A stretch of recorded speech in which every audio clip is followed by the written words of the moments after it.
Deadly coral disease sweeping Caribbean linked to wastewater from ships. Here's a summary of the article. A virulent and fast-moving coral disease that has swept through the Caribbean could be linked to waste or ballast water from ships, according to research. It spreads faster than most coral diseases and has an unusually high mortality rate among the species most susceptible to it, making it potentially the most deadly disease ever to affect corals. In Mexico, more than 40% of reefs in one study had at least 10% of coral infected by SCTLD, and nearly a quarter had more than 30%. In Florida, regional declines in coral density approached 30% and live tissue loss was upward of 60%.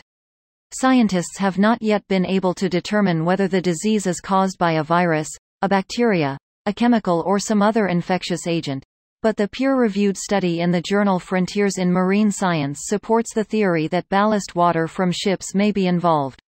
Conducted in the Bahamas by scientists at the Perry Institute for Marine Science, it found that SCTLD was more prevalent in reefs that were closer to the Bahamas' main commercial ports, in Nassau and Grand Bahama, suggesting a likely link between the disease and ships.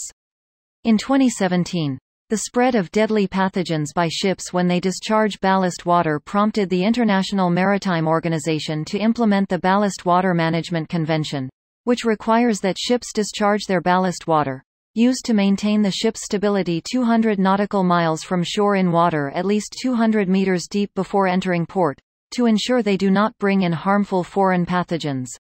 The disease is also widespread in the coral reefs of New Providence, where the Bahamas capital, Nassau, and main port are located. There are concerns that the coral disease could affect the country's main fishery export, spiny lobster, said Adrian La Rota, president of the Bahamas Commercial Fishers Alliance. This post received a score of 31,000, with an upvote ratio of 96%. Here are the top comments in response to this article. Wouldn't it be cool if humans stopped destroying everything? Wouldn't it be cool if people were accountable for their actions?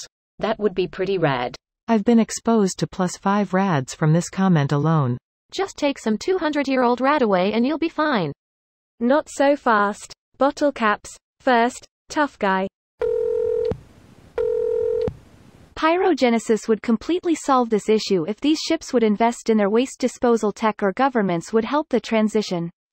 We should be pushing to equip all ships with their offerings. The U.S. has already equipped some of their ships with plasma waste disposal. Waste goes in, reusable material and energy come out.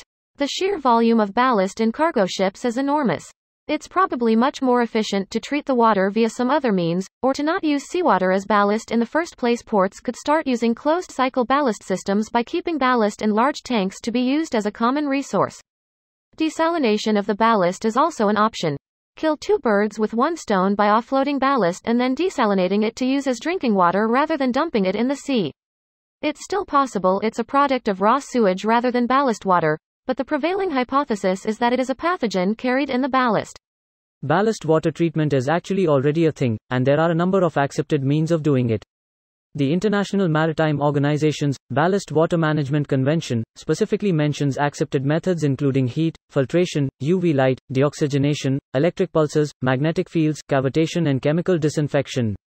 Unfortunately, we are still in the transitional stage, where not everyone has the systems set up.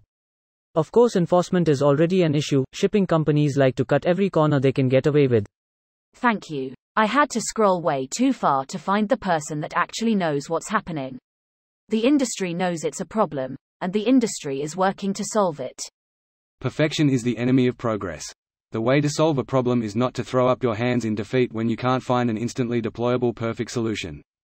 Sure, it may take 5 years to fix a problem like this once we know it's a problem, but in the grand scheme of things that's really fucking fast. There's no point wringing our hands about it when we can't do much to speed up the process as normal citizens. I'm so glad billions of tax dollars bailed these guys out. Next, let's donate some money to whoever kills the most baby seals. This video was automatically created by Reddit to speech. The article and comments in this video were selected from Reddit according to their upvotes, and any paraphrasing was performed by smmry.com, without any human intervention.